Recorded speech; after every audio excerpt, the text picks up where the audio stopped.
মুক্তিযুদ্ধের চেতনার গাছি, যার সাথে, যে মাটির সাথে মিশে আছে আমাদের মহান নেতা, যার জন্ম না হলে বাংলাদেশ স্বাধীন হতো না, সেই বঙ্গবন্ধুর বহু স্মৃতি এখানে জড়িয়ে আছে।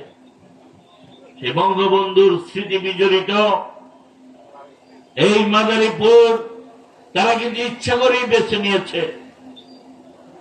আর একটা কথা সত্য, যারা আন্দোলনের অগ্রভাগে থাকে তাদেরকে ভয় দেখানোর জন্য তাদের উপরও ব্যক্তিগত আক্রমণ হয়। শাহজাহান খান যেহেতু 13-14 সালে সেই ঐতিহাসিক ভূমিকা পালন করেছিল মাননীয় প্রধানমন্ত্রীর নির্দেশে, সেই ব্যক্তিগত আক্রোশ এখানে কাজ করেছে ওদের। সেই দিন খালেদা জিয়া যে ওয়াদা করেছিল, দম্ভ করে বলেছিল যে আমি পরাজিত না করে, জয়ী না হয়ে ঘরে ফিরবো না, এমন আন্দোলনই করেছিল। আপনারা জানেন খালেদা জিয়ার বাড়ি কিভাবে অবরুদ্ধ করে রেখেছিল শাহজাহান খানের নেতৃত্বে, আপনারা তা জানেন। তারপর বোমা হামলা হয়েছিল। তাই ব্যক্তিগত আক্রোশ থাকে। আমরা যাই হোক, ব্যক্তিগত আক্রোশ থাকুক বা না থাকুক,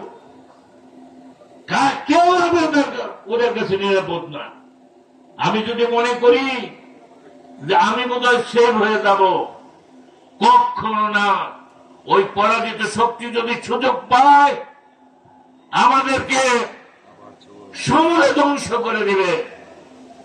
তাই আমাদের সবাইকে, আমাদের আজকে বঙ্গবন্ধু নেই, বঙ্গবন্ধুর রক্তের উত্তরাধিকার দেশরত্ন শেখ হাসিনার নেতৃত্বে ঐক্যবদ্ধ থেকে সেই 71-এর পরাজিত শক্তিকে এই দেশ থেকে চিরতরে উৎখাত করব।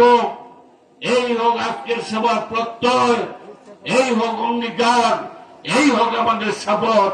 সবাইকে ধন্যবাদ। জয় বাংলা, জয় বঙ্গবন্ধু, জয় হোক মাদারীপুরের বীর জনতার। আসসালামু আলাইকুম।